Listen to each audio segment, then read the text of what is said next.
بسم اللہ الرحمن الرحیم۔ سورۃ الحج کا مطالعہ ہم شروع کر رہے ہیں، اور اس میں ایک نئی بات جو میں شامل کرنا چاہتا ہوں وہ یہ ہے کہ انشاءاللہ ہم اب جو سورۃ الحج سے شروع کر رہے ہیں، سورۃ الحج سے لے کر آخر تک جہاں تک اللہ پاک نے ہمیں توفیق دی یہ سلسلہ جاری رہے گا، میں وہ مقامات قرآن مجید کے، وہ آیات کے جہاں پہ اسرائیلی روایات کو نقل کیا گیا ہے، بیان کیا گیا ہے، یعنی ہمارے مفسرین نے قرآن مجید کی تفسیر کرتے ہوئے جن آیات کی تفسیر میں اسرائیلی روایات کو یا روایات کو نقل کیا ہے، میں خاص طور پر ان روایات کی ضرور نشاندہی کروں گا، اور سورۃ الحج میں یا سورۃ الحج کے بعد والی صورتوں میں جہاں جہاں بھی کمزور روایات اور غیر مستند وضعی روایات، من گھڑت روایات یا ضعیف روایات یا اسرائیلی روایات جن کو نقل کیا گیا آیات کی تفاسیر میں ان روایات کو خاص طور پر بیان کروں گا تاکہ ہمیں معلوم ہو جائے کہ جو روایات قرآن کی آیات کی تفسیر میں بیان کی جاتی ہیں وہ روایات کمزور ہیں، ضعیف ہیں یا وہ اسرائیلی ہیں، اس لیے کہ ہمارا مقصود ہے قرآن مجید کو سمجھنا، قرآن مجید کا فہم، قرآن مجید کا مطالعہ۔ تو ایسا نہیں ہونا چاہیے کہ ہم قرآن مجید کو سمجھنے میں ان وسائل کو، ان ذرائع کو ہم استعمال کریں کہ جن کا قرآن مجید سے دور کا بھی تعلق نہیں، بلکہ تعلق کیا قرآن مجید کی آیات اور قرآن مجید کے فہم میں جو مخالفت ہے، جو تضاد ہے، ان روایات کا تعلق در حقیقت اس اختلاف اور ان تضادات سے بن جاتا ہے۔ تو اس لیے یہ ایک نیا پہلو ہوگا مطالعہ قرآن کا کہ خاص طور پر چونکہ ہمارے ہاں قرآن مجید کی آیات کی جب تفسیر کی جاتی ہے تو وہاں پر روایات کو نقل کیا جاتا ہے، موضوع روایات کو بیان کیا جاتا ہے، تو بہت زیادہ مواد ایسا ہے بدقسمتی سے مفسرین نے بھی اپنی تفاسیر میں نقل کیا، اور پھر عوام میں بھی وہ روایات مشہور ہو گئی، معروف ہو گئی، اور عوام نے، لوگوں نے انہیں نقل کرنا اور ان کو دوسروں تک پہنچانا اپنا فرض خیال کر لیا۔ یعنی جیسے آج سوشل میڈیا کا دور ہے اور واٹس ایپ ہے یا اس کے علاوہ دوسرے ذرائع ہیں، تو لوگوں کے پاس جو میسج آیا اس کے بعد انہوں نے فٹافٹ وہ میسج دوسروں کے پاس بھیج دیا، اور وہ 1 منٹ سے 5 منٹ کے اندر اندر ہزاروں لاکھوں لوگوں کے پاس وہ میسج پہنچ جاتا ہے۔ تو یہ طریقہ درست نہیں ہے، ہمیں علم ہونا چاہیے کہ آیا کہ جو بات ہم لوگوں تک پہنچا رہے ہیں یہ بات درست بھی ہے یا نہیں۔ تو یہ ایک نئی بات ہوگی جو آپ حضرات کے لیے، آپ لوگوں کے لیے ہوگی کہ ساتھ ساتھ روایات کا ذکر ہوگا تاکہ معلوم ہو جائے کہ کون سی روایت مستند ہے اور کون سی روایت ضعیف ہے یا اسرائیلی ہے۔ آج آپ کو معلوم ہے کہ جو میرا طریقہ ہے کہ پہلا درس جب میں کسی صورت کو شروع کرتا ہوں تو پہلا درس تو ہمیشہ اس صورت کے تعارف پر مشتمل ہوتا ہے۔ آپ اسے ایک طائرانہ نظر کہہ سکتے ہیں، ایک مجموعی طور پر مطالعہ آپ اسے کہہ سکتے ہیں۔ تو آج سورۃ الحج پہ ہم بات کر رہے ہیں، تو سورۃ الحج کا مجموعی مطالعہ ہم کریں گے کہ اس میں بیان کیا کیا گیا ہے،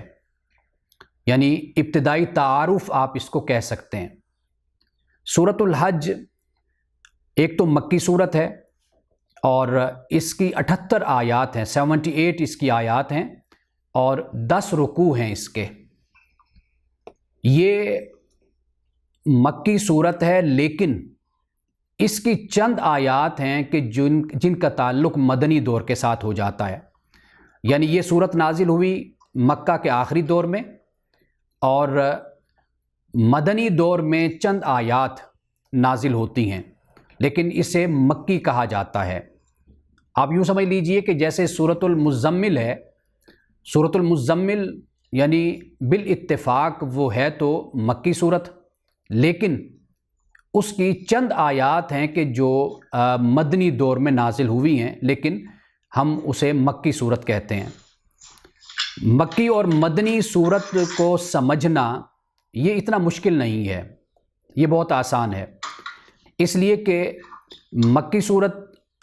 کو اگر آپ پڑھتے ہیں، مکی آیات کو آپ پڑھتے ہیں، وہ مقامات کے جو مکہ میں نازل ہوئے، آپ اگر ان کا مطالعہ کریں گے تو آپ کو معلوم ہوگا کہ ان آیات میں دین کی مبادیات کو بیان کیا گیا ہے، بنیادی باتوں کو، توحید کا ذکر ملے گا، رسالت کا، آخرت کا ذکر ملے گا، یہ بنیادی باتیں ہیں، نماز کا ذکر یعنی عبادات کا ذکر ملے گا۔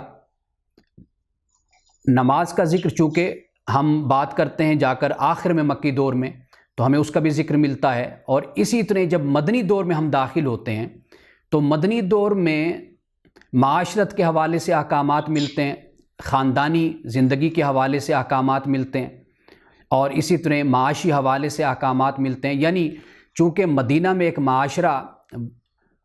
قائم ہو رہا تھا، وجود پذیر ہو رہا تھا، تو وہاں پر پھر احکامات اجتماعی زندگی کے حوالے سے ہو جاتے ہیں، یعنی سیاست کے حوالے سے ہو گئے، غزوات جنگوں کے حوالے سے ہو گئے، اور میاں بیوی کے تعلقات کے حوالے سے ہو گئے، والدین کا ذکر ہو گیا، اس طرح کر کے جو احکامات اجتماعیت کے حوالے سے ہوتے ہیں ان احکامات کو ہم دیکھتے ہیں تو وہ اکثر طور پر مدنی زندگی سے ان کا تعلق ہوتا ہے۔ تو اس طرح یہ بہت آسان ہے کہ ہم سمجھ سکتے ہیں کہ کون سی آیات اور کون سی صورتیں مکہ میں نازل ہوئی اور کون سی صورتیں ہیں کہ جو مدینہ میں نازل ہوئی ہیں۔ اب یہ جو صورت ہے سورۃ الحج، یہ آخری دور میں نازل ہوئی، اور چند آیات جیسے میں نے آپ کو بتایا کہ مدینہ میں اتری ہیں، اور آیات کے مضامین ہی ہمیں بتا دیں گے کہ بھئی کہ یہ جو مقامات ہیں اس صورت میں، یہ چند آیات ہیں کہ جن میں جیسے حج کا ذکر مل جاتا ہے، جیسے غزوہ کا ذکر ہوتا ہے، مسلمانوں کو جنگ کرنے کی اجازت دی جاتی ہے، تو ان آیات سے ہم خود سمجھ جائیں گے کہ یہ مدنی دور میں آیات نازل ہوئی ہیں۔ اب اس کا آغاز یعنی سورۃ الحج کا آغاز ہوتا ہے زلزلۃ الساعۃ سے۔ زلزلۃ الساعۃ سے مراد قیامت کا زلزلہ، اس سے لوگوں سے اللہ تعالیٰ نے خطاب کیا ہے کہ یا ایھا الناس اتقوا ربکم ان زلزلۃ الساعۃ شیء عظیم، اے لوگو اپنے رب سے ڈرو، اس لیے کہ زلزلۃ الساعۃ قیامت کی جو گھڑی ہے یہ بڑی شے ہے، شیء عظیم ہے۔ یہاں سے اس صورت کا آغاز ہوتا ہے، یعنی کہ یہ پہلا رکوع بن جاتا ہے کہ اس صورت کا، اور اس کا آغاز یہاں سے ہو رہا ہے۔ اور اگر ہم اس رکوع کو دیکھیں تو اللہ سبحانہ وتعالیٰ نے قیامت کا ذکر کیا، کیوں ذکر کیا؟ اور پھر اس قیامت کے ذکر کے ساتھ اللہ سبحانہ وتعالیٰ نے انسان کی تخلیق کا ذکر کیا، اور انسانی تخلیق کے ساتھ اللہ سبحانہ وتعالیٰ نے یہ جو زمین بنجر ہو جاتی ہے، خشک ہو جاتی ہے، کہ اس کو ضرورت ہے زمین کو، یعنی سرسبز و شاداب ہونے کے لیے بارش کی ضرورت ہوتی ہے، پانی کی ضرورت ہوتی ہے، تو اللہ سبحانہ وتعالیٰ نے قیامت کا ذکر کیا، قیامت کے ذکر کے ساتھ انسان کی تخلیق کا بھی ذکر کیا، اور پھر زمین کے سرسبز و شاداب ہونے کا بھی ذکر کیا۔ یعنی یہ اس بات کی طرف اشارہ کر دیا کہ وہ لوگ کہ جو قیامت کو نہیں مانتے، قیامت کو تسلیم نہیں کرتے، ان کو یہ دلیل دی اور استدلال کیا اس بات سے کہ یہ سوال کرتے ہیں، اعتراض کرتے ہیں اور کہتے ہیں جی ہمیں تو یہ بات سمجھ نہیں آتی کہ جب ہماری ہڈیاں گل سڑ جائیں گی اور ہم بالکل بوسیدہ ہو جائیں گے، مٹی سے مٹی مل جائے گی،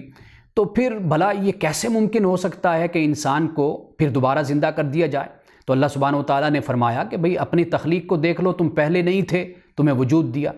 اور پھر اسی طرح تم زمین کو دیکھ لو کہ زمین بالکل اس پر موت طاری ہو جاتی ہے، بالکل خشک ہو جاتی ہے، بے آب و گیا ہو جاتی ہے، کوئی گھاس نہیں اگ سکتی، کوئی پودا نہیں اگ سکتا، اللہ سبحانہ وتعالیٰ پھر اسے سرسبز و شاداب کر دیتا ہے پانی سے۔ تو یہ در حقیقت اللہ سبحانہ وتعالیٰ نے قیامت کے پیرائے میں اور اس پس منظر میں انسان کی تخلیق اور پھر زمین کے سرسبز و شاداب ہونے کا ذکر کیا۔ اس رکوع میں اس بات کا بیان ہوتا ہے، اور آخر میں پھر اللہ سبحانہ وتعالیٰ یہ فرماتا ہے اسی رکوع یعنی پہلے رکوع کے آخر میں، آیت نمبر ہے 10، فرمایا ذالک بما قدمت یداک وان اللہ لیس بظلام للعبید، فرمایا کہ یہ جو کچھ بھی ہے یہ تمہارے ہاتھوں کا کیا دھرا ہے، یعنی اگر اچھا کرو گے تو تمہیں اچھا نتیجہ ملے گا، برا کرو گے تو برا نتیجہ ملے گا۔ اور اس بات کو یاد رکھ لو کہ یہ ایک پکا اصول ہے، قانون ہے کہ اللہ سبحانہ وتعالی بندوں کے ساتھ زیادتی نہیں کرتا، ظلم نہیں کرتا۔ یہ ایک قاعدہ ہے، اس کو یاد رکھ لو، اس لیے کہ اللہ سبحانہ وتعالی رحیم و کریم ہے۔ قرآن پاک کہتا ہے کتب علی نفس الرحمہ لیجمعنکم الی یوم القیامہ، کہ اللہ پاک فرماتا ہے کہ اللہ نے اپنے اوپر رحمت کو لازم کر لیا اور اس کی رحمت کا عروج اور کمال تم قیامت کے دن دیکھو گے جب وہ تم کو جمع کرے گا۔ یعنی یہ جو دنیا میں رب کی رحمت کے تم نمونے دیکھتے ہو نا، یہ تو چھوٹے موٹے سے نمونے ہیں رب کی رحمت کے۔ اصل جو رحمت کا نمونہ تم دیکھو گے وہ قیامت کے دن ہوگا کہ اللہ سبحانہ وتعالی کس طرح اپنے بندوں کو نوازے گا، کس طرح انہیں اپنی رحمت کا حقدار بنائے گا، انہیں جنت میں بھیجے گا، اور جنت میں کیا نعمتیں ہوں گی۔ تو جس سفر کا آغاز انسان کی پیدائش سے ہو جاتا ہے، اس کا کمال اور اس کا عروج انسان دیکھے گا ایک مومن جنت میں، یہ رب کی رحمت کا نمونہ ہوگا۔ تو اس لیے اللہ سبحانہ وتعالی نے یہ فرما دیا کہ یہ قانون ہے، یہ قاعدہ ہے، اس میں کوئی تبدیلی نہیں ہوگی۔ اللہ سبحانہ وتعالی اپنے بندوں پر ظلم نہیں کرتا، ان کے ساتھ زیادتی نہیں کرتا۔ ایک اور مقام پر سورۃ الانعام میں اسی بات کو اللہ نے بیان کیا کہ اللہ سبحانہ وتعالی پہلے ایک قوم کہ جو گناہ کرنے والی ہوتی ہے، جرم کرنے والی ہوتی ہے، غافل ہوتی ہے، تو اللہ سبحانہ وتعالی اس قوم پر اچانک عذاب کو نہیں بھیجتا، بلکہ اس میں اللہ تعالی نذیر کو بھیجتا ہے، یعنی ڈرانے والوں کو بھیجتا ہے، رسولوں کو بھیجتا ہے، ان کو خبردار کرتے ہیں، وہ بتاتے ہیں اچھائی اور برائی، خیر اور شر کا فرق بتاتے ہیں۔ پھر اس کے بعد جب وہ نافرمان ہو جاتے ہیں تو پھر ان پر عذاب آتا ہے۔ تو چونکہ یہ تو رحمت کے خلاف ہو گیا کہ ایک قوم کہ جس کے پاس ہدایت نہیں، رہنمائی نہیں ہے، اگر وہ گمراہ ہو گئی، اگر وہ ظالم بن گئی، اور پھر اللہ سبحانہ وتعالی اچانک ہی ان پر عذاب بھیج دے، نہیں، اللہ پاک فرماتا ہے میں ایسی قوم کے پاس کہ جو حالت غفلت میں ہوتی ہے اپنے رسولوں کو بھیجتا ہوں، وہ آگاہ کرتے ہیں، ایک مہلت ہوتی ہے ان کے لیے، پھر اس کے بعد ان پر عذاب آتا ہے۔ تو یہاں پر اللہ سبحانہ وتعالی نے پہلے رکوع کے اختتام میں اس بات کو بیان کر دیا کہ اللہ سبحانہ وتعالی بندوں پر ظلم نہیں کرتا، وہ زیادتی کرنے والا نہیں ہے۔ اس حقیقت کو یہاں پر بیان کیا گیا۔ اب اس کے بعد دیکھیے دوسرا رکوع ہے۔ اب دوسرے رکوع میں اب لوگوں میں فرق ہوتا ہے۔ کچھ لوگ ایسے ہوتے ہیں کہ جو اللہ سے بھی مطلب کی یاری لگاتے ہیں، ان کی دوستی، ان کا تعلق بھی مطلب کا ہوتا ہے، لیکن بندوں میں فرق ہوتا ہے، یہ بات یاد رکھیے۔ اللہ سبحانہ وتعالی سے ہمارا تعلق خوف کا نہیں ہونا چاہیے، محبت کا ہونا چاہیے۔ یعنی جب ہم اطاعت و فرما برداری کرتے ہیں اللہ کی، اللہ کے بندے ہیں، اور اسی سے ہی ہماری ساری امیدیں اور ساری آسیں ہوتی ہیں، تو پھر اللہ سبحانہ وتعالی سے بندہ لاڈ بھی کر لیتا ہے، اللہ سبحانہ وتعالی سے ناز بھی کر لیتا ہے، وہ ایک علیحدہ بات ہے ایک مطیع اور فرما بردار بندے کی۔ لیکن یہاں پر اللہ سبحانہ وتعالی نے اس دوسرے رکوع میں ایسے لوگوں کا ذکر کیا ہے کہ جو کنارے پر کھڑے ہوتے ہیں، یعنی کنارے پر اس لیے کھڑے ہوتے ہیں کہ بس کہ جب کوئی مشکل وقت آئے تو پھر بھاگ چلیں، یعنی اللہ سبحانہ وتعالی سے مطلب کی دوستی اور تعلق وہ رکھتے ہیں۔ اگر اللہ سبحانہ وتعالی کی طرف سے عطا ہو، نعمتیں ہوں، مہربانیاں ہوں تو ٹھیک ہے، پھر تو وہ خوش ہیں، خیر اطمئنہ بھی، پھر تو مطمئن ہیں۔ لیکن اگر کوئی تکلیف پہنچ گئی، کوئی مصیبت پہنچ گئی تو پھر منہ پھیر لیا۔ تو اللہ سبحانہ وتعالی نے دوسرے رکوع کا آغاز جو ہوتا ہے وہ اس آیت سے ہوتا ہے اور ایسے بندوں کے بیان سے ہوتا ہے۔ فرمایا کہ وَمِنَ النَّاسِ مَن يَعْبُدُ اللَّهَ عَلَى حَرْفٍ، کچھ لوگ ایسے ہیں کہ جو حرف پر کھڑے ہوئے ہیں۔ حرف سے مراد کنارہ ہے، جیسے آپ دیکھیے نا کہ دریا کا کنارہ ہے، تو دریا کے کنارے پر اگر ایک شخص کھڑا ہو تو وہ دریا میں کوئی ڈوب رہا ہے، کوئی تیر رہا ہے، کوئی دریا میں پھر رہا ہے، وہ کنارے پر کھڑا ہوگا، اور پھر جیسے دیکھے گا کوئی طغیانی آئی، کوئی مسئلہ پیدا ہوا، کوئی پریشانی آئی، تو وہاں سے فوراً بھاگ گیا، نکل گیا۔ تو اللہ پاک نے فرمایا کہ بعض لوگ ایسے ہیں کہ جو کنارے پر کھڑے ہوئے ہیں، فَإِنْ أَصَابَهُ خَيْرٌ، اگر ان کو خیر پہنچ جاتی ہے نا تو پھر نطمئن بھی، تو پھر اس سے مطمئن ہو جاتے ہیں۔ وَإِنْ أَصَابَتْهُ فِتْنَةٌ انقلب عَلَى وَجْهِهِ، تو اگر ان کو کوئی تکلیف پہنچ جاتی ہے، کوئی فتنہ پہنچ جاتا ہے، آزمائش پہنچتی ہے، پھر کیا کرتے ہیں؟ پھر واپس پلٹ جاتے ہیں۔ خاسر الدنیا والآخرہ، فرمایا یہ دنیا اور آخرت میں نقصان کرنے والے لوگ ہیں۔ ذالک هو الخسران المبین، اور یہ واضح نقصان ہے، یہ واضح نقصان ہے۔ یعنی انسان کا رویہ ایسا ہونا چاہیے کہ ایک بات کو جسے جو حق ہے جو سچ ہے اس کو انسان اختیار کرے، پھر اس کے لیے اپنی جان، اپنا مال، اپنا وقت، اپنا سب کچھ لٹانے کے لیے تیار ہو جائے۔ یعنی ایسی صورت نہیں ہونی چاہیے کہ وہ کہے کہ جی میں مومن ہوں، میں حق بات کو ماننے والا ہوں، لیکن اندر سے کمزوری بھی دکھائے اور جب مشکل وقت آئے تو پھر بھاگ بھی جائے۔ تو یہ رویہ نہیں ہونا چاہیے۔ یہاں پہ اس بات کو بیان کیا گیا۔ یعنی کچھ لوگ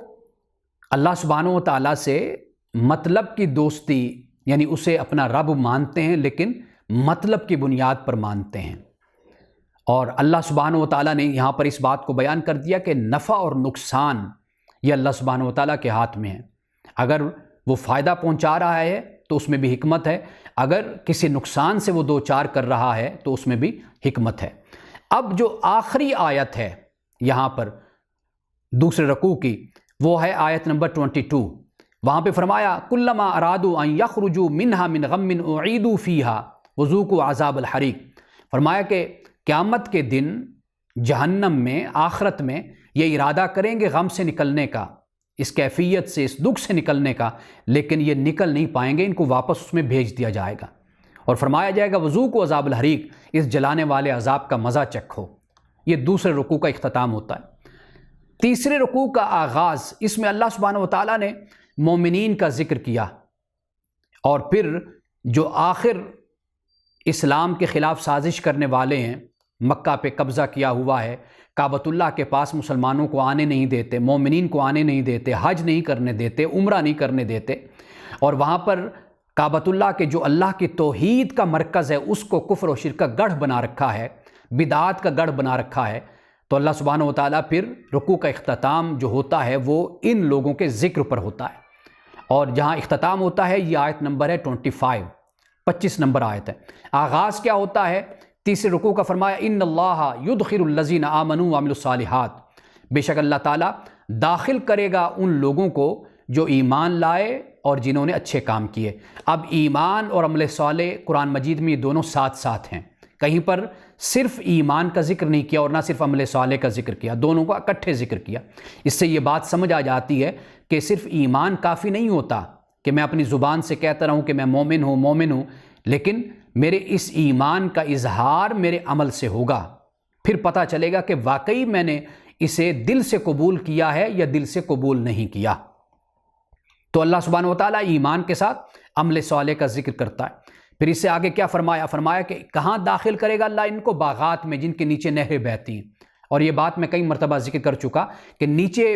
نہریں بہنے سے مراد یہ کہ جیسے کہ انسان پہاڑ پر، چوٹی پر، کسی بلند وادی پر کھڑا ہوتا ہے تو نیچے پانی کے چشمے جاری ہوتے ہیں، اور اس کی مثال میں نے آپ کو زبور کے پہلے باب سے دی تھی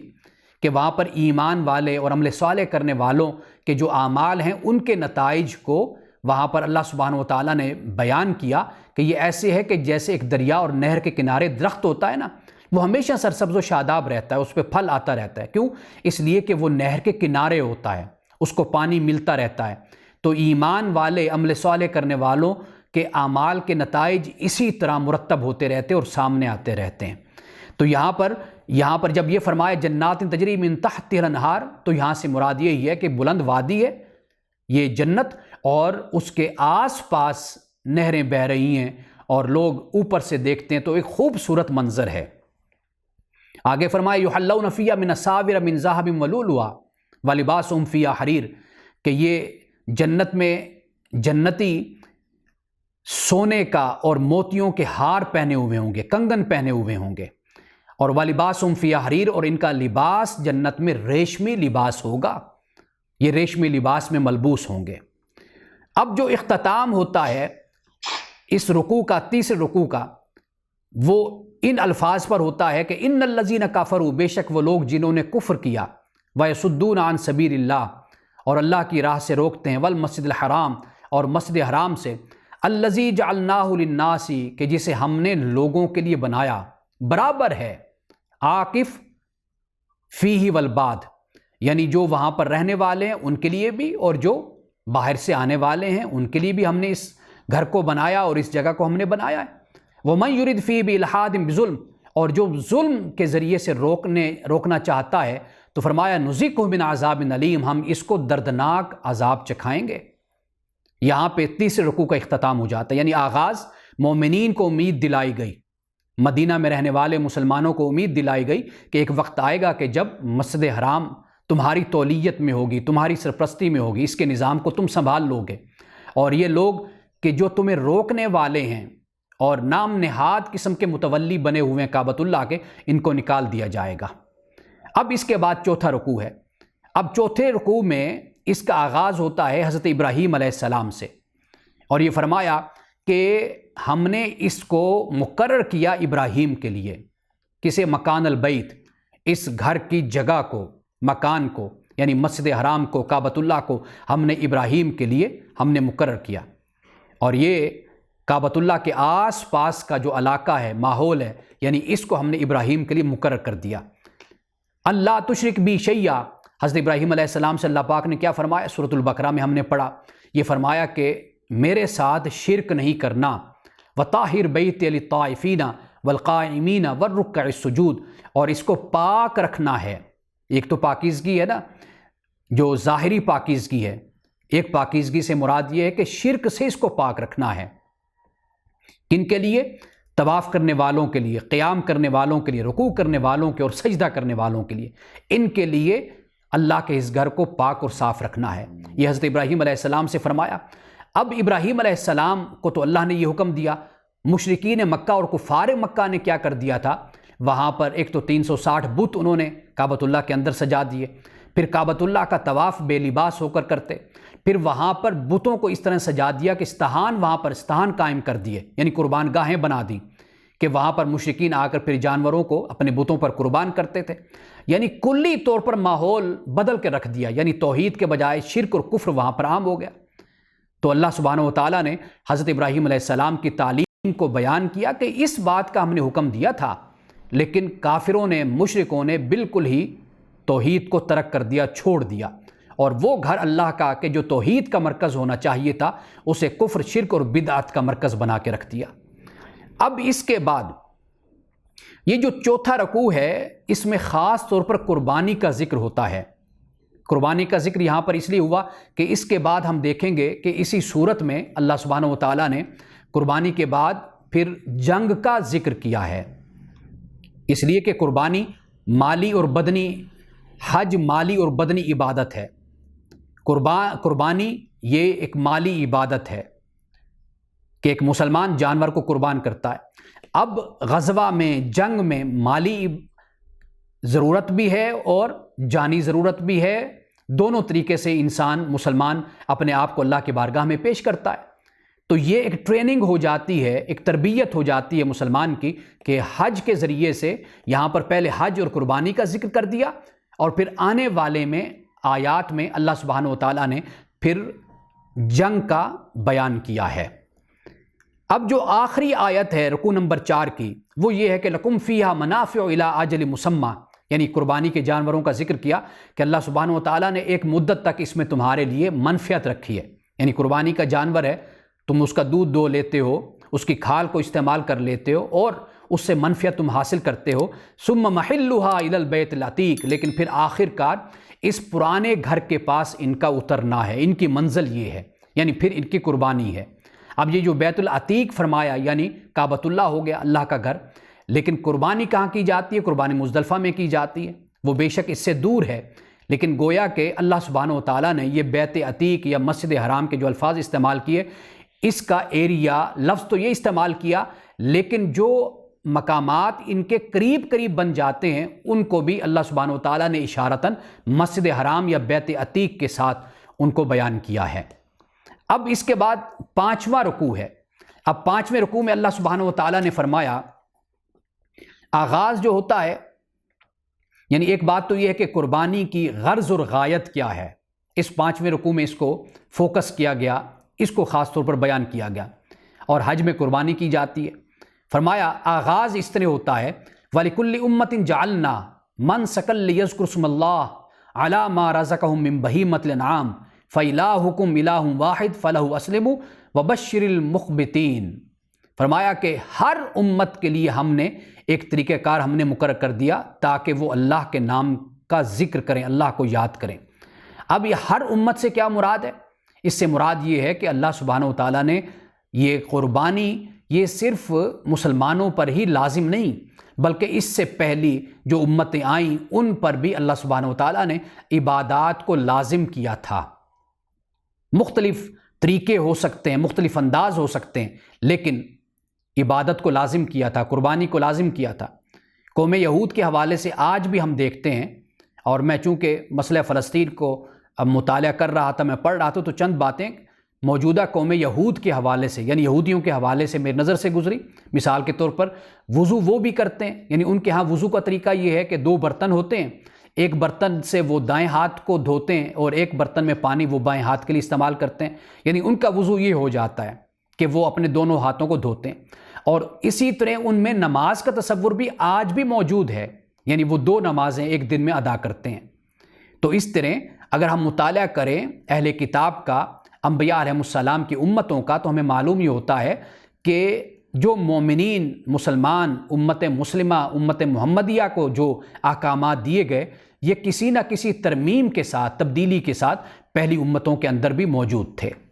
تو یہاں پر اسی بات کو بیان کیا اور فرمایا کہ اللہ کے لیے جھکو، اور اللہ سبحانہ و تعالیٰ بشارت دیتا ہے کن کو؟ ان لوگوں کو کہ جو جھکنے والے ہیں، عاجزی کرنے والے ہیں اللہ کی بارگاہ میں۔ یہ 5ویں رکوع کا آغاز ہے، اور اختتام کس بات پہ ہوتا ہے؟ فرمایا ان اللہ یدافع عن الذین آمنوا، کہ بے شک اللہ تعالیٰ ایمان والوں کا دفاع کرتا ہے کفار سے، مشرکین سے۔ ان اللہ لا يحب كل خوان کفور، کہ بے شک اللہ تعالیٰ خیانت کرنے والے اور کفر کرنے والوں سے محبت نہیں کرتا۔ یہاں پہ 5ویں رکوع کا اختتام ہو جاتا ہے۔ اب آپ یہ دیکھیے کہ 6 رکوع میں یعنی آیت نمبر 39 ہے، کیا فرمایا؟ فرمایا اذن للذین یقاتلون بانہم ظلموا، اجازت دی جاتی ہے، کس کی؟ جنگ کی اجازت دی جاتی ہے۔ کن لوگوں کو اجازت دی جاتی ہے؟ کہ ظلم جن پر کیا گیا، جن سے لڑا گیا، انہیں اللہ سبحانہ و تعالیٰ نے اب جہاد کی، جنگ کی اجازت دے دی۔ یعنی اب اس آیت سے خود معلوم ہو گیا کہ یہ آیت مدینہ المنورہ میں نازل ہوئی۔ فرمایا کتب علیکم القتال وهو کرہ لکم وعسى ان تکرہوا شیئا وهو خیر لکم وعسى ان تحبوا شیئا وهو شر لکم واللہ یعلم وانتم لا تعلمون، تم پر قتال کو لازم کر دیا گیا، قتال کو لازم کر دیا گیا۔ تو یہاں پر اسی بات کو بیان کیا۔ اب مکہ المکرمہ میں تو جہاد لازم نہیں ہوا تھا، فرض نہیں ہوا تھا، مدینہ میں فرض ہوا۔ 2 ہجری میں غزوہ بدر لڑی گئی، جنگ بدر ہوئی۔ تو یہاں سے پتہ چل گیا کہ یہ آیت نمبر 39 سے لے کر آگے تک یہ وہ مقام ہے کہ جو مدینہ المنورہ میں ہجرت کے بعد نازل ہوئے تھے۔ اب یہ آغاز ہوتا ہے، اب اختتام ان الفاظ پر ہوتا ہے کہ وَكَأَيٍّ مِّن قَرْيَةٍ أَمْلَيْتُ لَهَا وَهِيَ ظَالِمَةٌ، کہ وہ بستی، یعنی جب قریہ کا لفظ استعمال کیا تو مراد بستی والے ہو گئے۔ تو بستی والے، فرمایا کتنی بستی والے اور کتنی بستیاں ایسی گزری کہ ہم نے ان کو مہلت دی، اور اس حال میں کہ وہ ظالم تھے۔ ثم اخذتها، پھر میں نے ان کو پکڑا، وإلی المصیر، اور جو لوٹنے کی جگہ ہے اسی کی طرف ہی سب نے آنا ہے۔ اب یہاں پر آپ دیکھیے کہ اللہ سبحانہ و تعالیٰ نے فرمایا کتنی بستیاں ہیں، کتنی قومیں ہیں کہ ہم نے ان کو ایک مہلت دی۔ یہاں پر اس بات کو بیان کر دیا گیا کہ اب کفار مکہ اور مشرکین مکہ کی جو بساط ہے وہ اب لپیٹی جا رہی ہے، اب وہ اختتام کی طرف آ رہے ہیں، اب وہ زوال کی طرف آ رہے ہیں۔ اور اسی چیز کا ذکر قرآن پاک میں کئی مقامات پر کیا گیا، سورۃ بنی اسرائیل میں بھی کیا گیا کہ اے کافرو، اے مشرکو، اگر تم نبی صلی اللہ علیہ وسلم کو کمزور کرو گے اور تم یہ چاہتے ہو کہ بھئی یہ اس زمین سے نکل جائیں، ان کو تم نکال دو، تو پھر یہ بات یاد رکھو کہ تم بھی یہاں پر زیادہ عرصہ نہیں رہ سکو گے۔ یعنی پیغمبر جب رسول ایک بستی سے، ایک شہر سے، ایک جگہ سے چلا جاتا ہے، ایک زمین سے، پھر اس کے بعد اس بستی پر خدا کا عذاب آتا ہے، اس بستی کے رہنے والوں کے لیے پھر وقت ختم ہو جاتا ہے، مہلت اور مدت ختم ہو جاتی ہے۔ تو یہاں پر اسی بات کی طرف اشارہ کیا، یعنی اب بات سمجھ آ رہی ہے، ادھر مسلمانوں کو جنگ کی اجازت دے دی گئی اور ادھر یہ فرما دیا گیا کہ کتنی بستیاں ہیں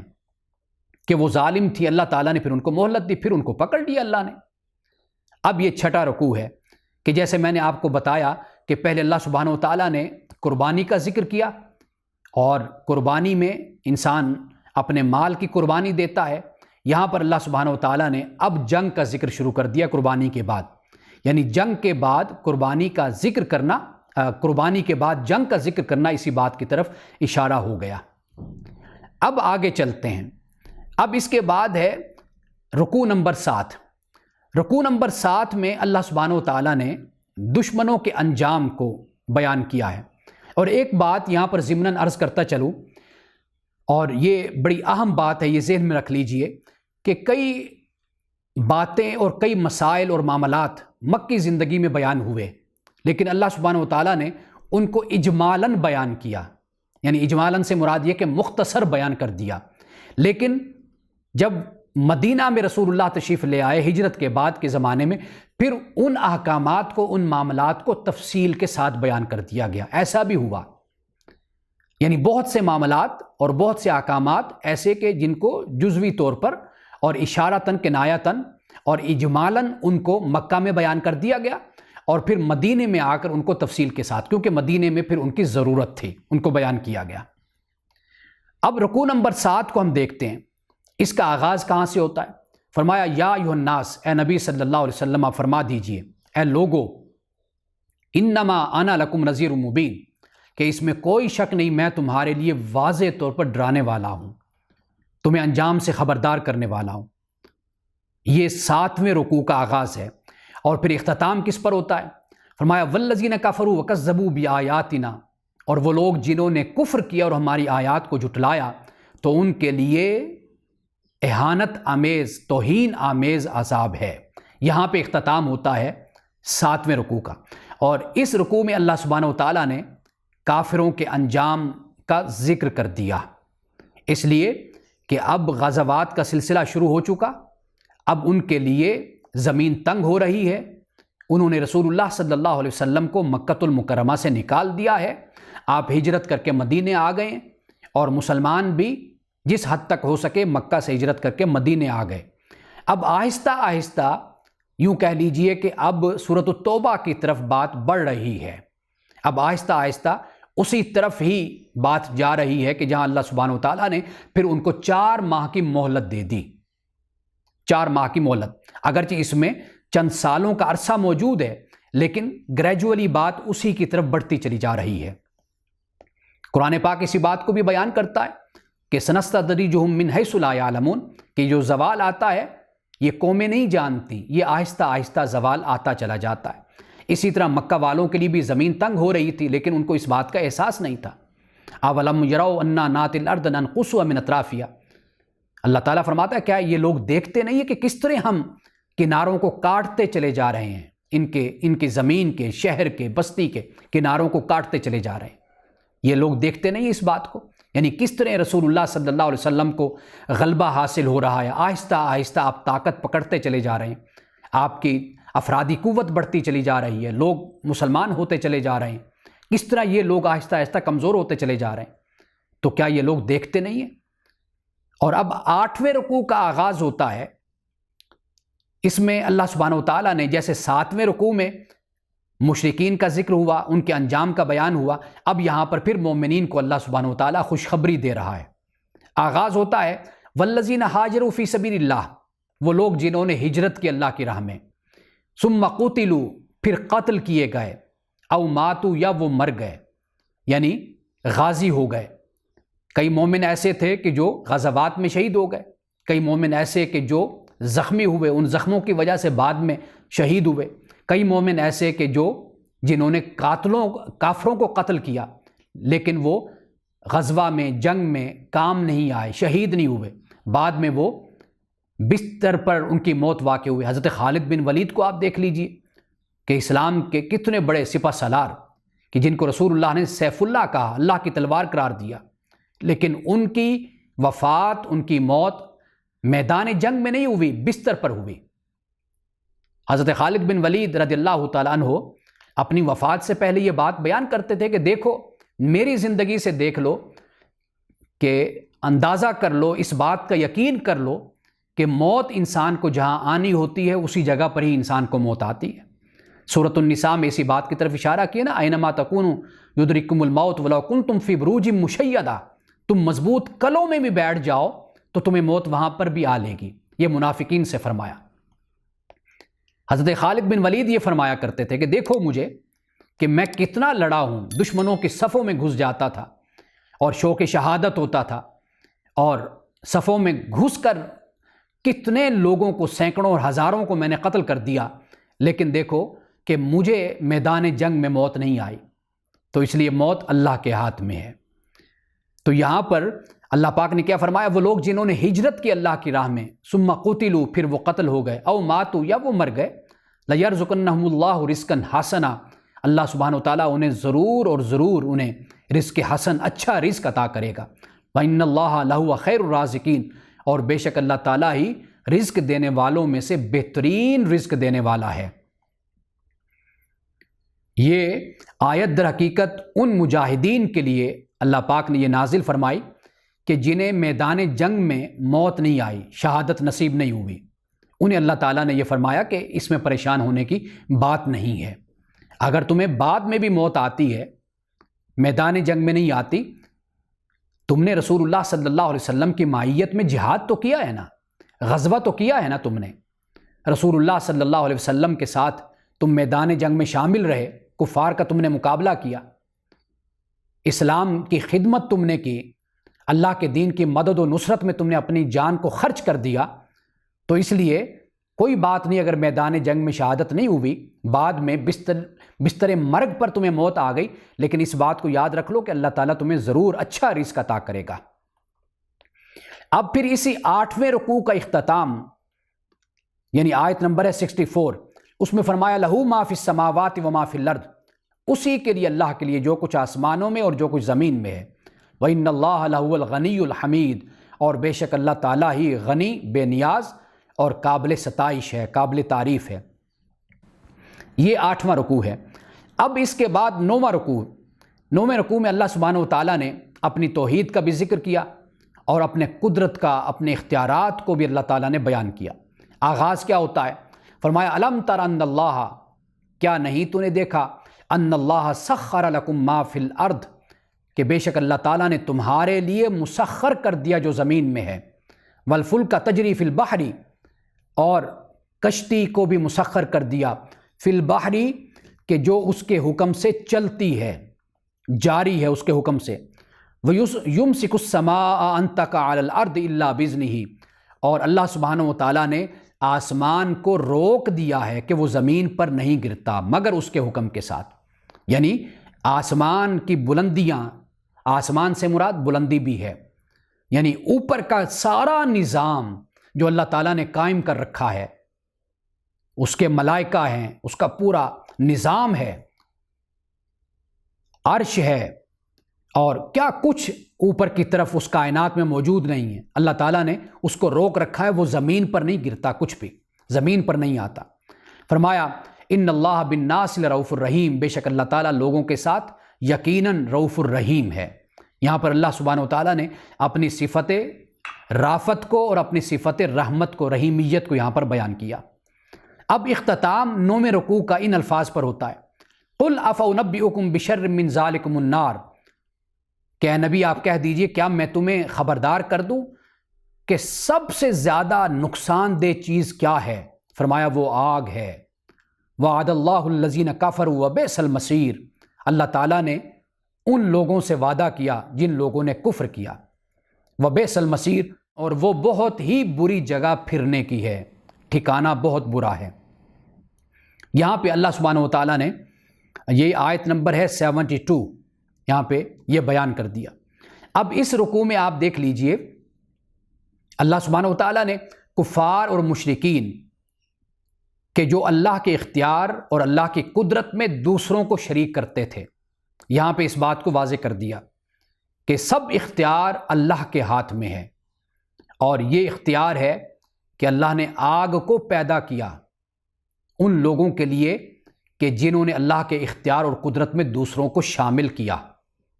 تو اللہ تعالیٰ نے ان کو آگ سے ڈرایا کہ تم باز آ جاؤ اپنی اس حرکت سے۔ اب اس کے بعد آخری رکوع ہے سورۃ الحج کا، اور اس میں کفر و شرک کی جو کمزوری ہے، جو ضعف ہے، اور اس کا ختم ہونا اور اس کا مٹ جانا ہے، اور مسلمانوں کو پھر تعلیم اس بات کی ہے کہ اللہ پر بھروسہ رکھو، خدا کے نام کو تم بلند کرتے رہو۔ اور اسی رکوع میں بھی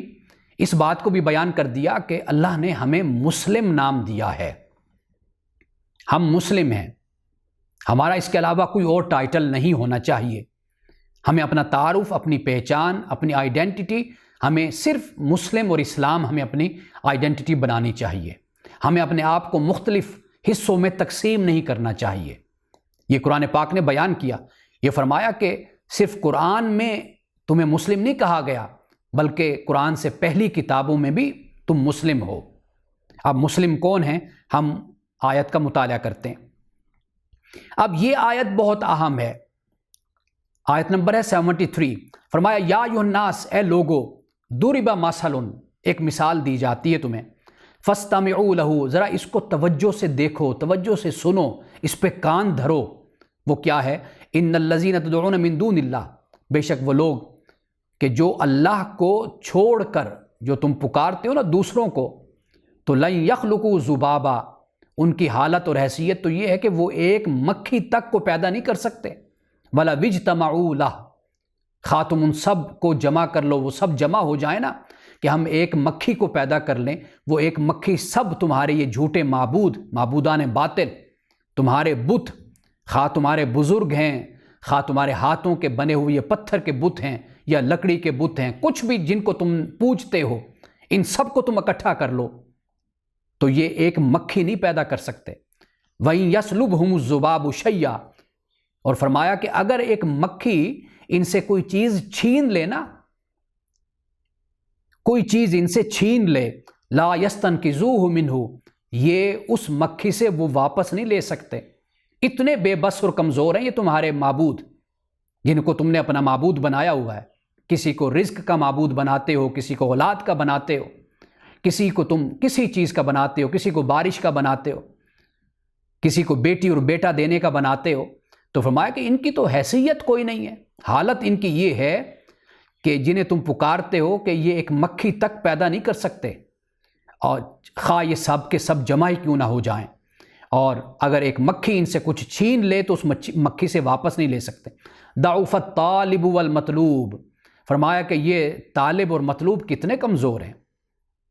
طالب اور مطلوب، یعنی طالب جو طلب کرنے والا ہے، جو ان کو پوجتا ہے، ان کی پرستش کرتا ہے، وہ کتنا کمزور ہے۔ مومن تو مضبوط ہوتا ہے، مسلم تو مضبوط ہوتا ہے، موحد تو مضبوط ہوتا ہے، وہ تو یقین کی منزل تک پہنچا ہوتا ہے، ایمان تک پہنچا ہوتا ہے، اس کا مقام اور مرتبہ ہی کچھ اور بنتا ہے۔ جو اللہ کو ماننے والا اور آخرت پر ایمان رکھنے والا، رسالت کو تسلیم کرنے والا، انبیاء کے ساتھ جو وابستہ ہوتا ہے، اس کے تو ایمان کا درجہ ہی کچھ اور ہوتا ہے۔ تو فرمایا کہ کتنا یہ طالب کمزور ہے اور یہ مطلوب بھی کتنے کمزور ہیں، یعنی مطلوب یہ معبودان باطل۔ اب اختتام کیا ہوتا ہے؟ یہ ہمارے لیے اس میں تعلیم ہے۔ فرمایا اللہ سبحانہ و تعالیٰ نے وجاہدوا، آخری آیت ہے، وجاہدوا فی اللہ حق جہادی، اور یہ آیت طویل آیت ہے۔ اللہ کی راہ میں جہاد کرو، حق کا جہادی، جیسے جہاد کرنے کا حق ہے۔ اب جہاد کی تعلیم، یعنی ایک تو وہ تعلیم ہو گئی یعنی قتال کے معنی میں، اور ایک جہاد سے مراد یہ ہے کہ کوشش کرو، محنت کرو، سٹرگل کرو۔ اور میں یہ بات کہتا ہوں کہ جیسے ایک مسئلہ ہمارے سامنے فلسطین کا آیا، اور کل ہی یہ جنگ بندی ہوئی حماس کی اور اسرائیل کی، میں اپنے مسلمان بھائیوں کو یعنی اپنی گفتگو میں جہاں پہ درس ہوتا ہے تو یہی گزارش کیا کرتا ہوں کہ اللہ سبحانہ و تعالیٰ قرآن مجید میں جہاد کا ذکر کرتا ہے تو اس جہاد سے مراد صرف یہ نہیں ہے جسے ہم قتال کہتے ہیں، بلکہ اس جہاد سے مراد یہ ہے کہ ہم اپنی پوری زندگی اللہ کے دین کی سربلندی کے لیے ہم سٹرگل میں گزار دیں، کوشش میں گزار دیں، اور اس کا سب سے بڑا ثبوت ہمارا اپنا اخلاق اور اپنا کردار ہونا چاہیے۔ ہم انفرادی طور پر اور اجتماعی طور پر ہم ایک ایسا معاشرہ قائم کریں جس سے نظر آئے کہ ہم واقعی مومن اور مسلم ہیں۔ اللہ سبحانہ و تعالیٰ کا یہ وعدہ ہے قرآن مجید میں، وَأَنْتُمُ الْأَعْلَوْنَ إِن كُنتُم مُؤْمِنِينَ، کہ تم ہی سر بلند ہوگے اگر تم ایمان والے ہو۔ تو یہ تو ہمیں سوچنا چاہیے کہ اگر دنیا میں ہم مار کھا رہے ہیں اور ذلیل و رسوا ہو رہے ہیں تو آخر اس کی وجہ کیا ہے؟ اللہ سبحانہ و تعالیٰ قرآن مجید میں یہ فرماتا ہے کہ اگر اللہ تعالیٰ مدد کرے مسلمانوں کی تو پھر تو کوئی بھی ان پر غالب نہیں آ سکتا، اور اگر وہ ذلیل کر دے تمہیں تو پھر تمہاری کوئی مدد نہیں کر سکتا۔ اگر ہم ان حالات سے گزر رہے ہیں تو پھر ہمیں اپنے دامن میں اور اپنے گریبان میں جھانک کر دیکھنا چاہیے کہ ہم کس مقام پر کھڑے ہوئے ہیں، بجائے اس کے کہ ہم کسی اور کو الزام دیں۔ اور کنسپائریسی تھیوری ہمارے ہاں بہت زیادہ گردش کرتی ہے، سوشل میڈیا پر ایسے ایسے میسیج آتے ہیں انسان دنگ رہ جاتا ہے کہ کوئی سلطان صلاح الدین ایوبی کی نسبت سے کوئی بات بیان کر رہا ہے، کوئی محمد بن قاسم کے حوالے سے بیان کر رہا ہے۔ وہ بہت بڑے لوگ تھے، اس میں کوئی شک نہیں، مجاہدین اسلام تھے، لیکن اب کچھ زمانہ بدل چکا ہے، ہمارے زمانے کے تقاضے بہت ہی مختلف تقاضے ہیں۔ ہم اس طرح کبھی بھی کسی پر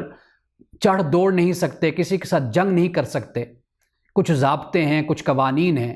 کچھ اسلامی ضابطے اور قوانین ہیں، اخلاقی ضابطے اور قوانین ہیں، کچھ عالمی قوانین ہیں۔ ہر چیز کو دیکھ کر ہی فیصلہ کرنا ہوتا ہے کہ اگر ہم کسی پر چڑھ دوڑیں گے یا کسی پر حملہ کریں گے یا کچھ بھی کریں گے تو کیا ساری دنیا آرام سے بیٹھی رہے گی، ہمارے خلاف کچھ نہیں کرے گی؟ تو اس لیے حکمت کے ساتھ، بصیرت کے ساتھ، سمجھداری کے ساتھ فیصلہ ہونا چاہیے، اور خاص طور پر ہمارے ہاں جو جذباتیت بہت زیادہ ہے، جذباتی پن، اس کے بجائے ہمیں عقل سے کام لیتے ہوئے اور نتائج کو مد نظر رکھتے ہوئے ہمیں قدم اٹھانا چاہیے۔ تو اللہ سبحانہ و تعالیٰ نے یہاں پر یہ فرمایا کہ اللہ کی راہ میں جہاد کرو جیسے جہاد کرنے کا حق ہے۔ وَاجْتَبَاكُمْ، اسی نے تمہیں چنا، وَمَا جَعَلَ عَلَيْكُمْ فِي الدِّينِ مِنْ حَرَجٍ، اور پھر دین کے بارے میں تم پر کوئی حرج نہیں ہے، کوئی تنگی نہیں ہے۔ یہاں تنگی سے مراد یہ ہے کہ اللہ سبحانہ و تعالیٰ نے جو احکامات مسلمانوں کو عطا کیے ہیں، ان احکامات میں کوئی حکم ایسا نہیں ہے کہ جو انسانی استطاعت سے اور انسانی برداشت سے زیادہ ہو، مشکل ہو انسان کے لیے۔ یعنی ایسے احکامات ہیں کہ جو انسان کو ادا کرنا ان کا کوئی مشکل نہیں ہے۔ آگے فرمائے ملت ابیکم ابراہیم، اور یہ وہ دین ہے جو تمہارے باپ ابراہیم کا ہے۔ ہوا سماکم المسلمین، اور اسی اللہ نے تمہارا نام مسلمان رکھا ہے۔ من قبل وفی ھذا، اس سے پہلے بھی، وفی ھذا لیکون الرسول شہیدا علیکم، اور اس لیے کہ تاکہ رسول تم پر گواہ ہو، وتکونوا شہداء علی الناس، اور تم لوگوں پر گواہ ہو۔ یہ مسلمانوں کی ذمہ داری ہوگی کہ رسول تم پر گواہ اور تم لوگوں پر گواہ۔ فاقیموا الصلاۃ وآتوا الزکاۃ، نماز قائم کرو اور زکوٰۃ ادا کرو۔ واعتصموا باللہ، اور اللہ تعالیٰ کو مضبوطی سے تھام لو۔ ایک مقام پر فرمایا واعتصموا بحبل اللہ، اللہ کی رسی کو، یعنی قرآن مجید کو۔ یہاں پر فرمایا اللہ کو مضبوطی سے تھام لو۔ اللہ کو مضبوطی سے تھامنے سے مراد اللہ کے احکامات کو، اللہ کے دین کو، اللہ کے قرآن کو۔ ہوا مولاکم، اور وہی اللہ ہی تمہارا مولا ہے، ولی ہے، مالک ہے، تمہارا دوست ہے، مددگار ہے۔ فنعم المولا، تو اللہ سبحانہ و تعالیٰ کتنا ہی اچھا مولا ہے۔ ونعم النصیر، اور وہ کتنا ہی بہتر مددگار ہے۔ یہاں پہ سورۃ الحج کا اختتام ہوتا ہے۔ آج ہم نے سورۃ الحج کا ایک ابتدائی تعارف اور ایک مختصر خاکہ آپ کہہ لیجئے، یہ آج ہم نے بیان کیا ہے۔ آئندہ درس میں ہم، جو ہمارا ایک طریقہ ہے کہ 2 رکوع ہم ہمیشہ اپنے درس میں شامل کرتے ہیں، تو سورۃ الحج کے پہلے 2 رکوع آئندہ درس میں انشاءاللہ تعالیٰ 3 بجے ہم ان پر بات کریں گے۔ وآخر دعوانا الحمدللہ رب العالمین۔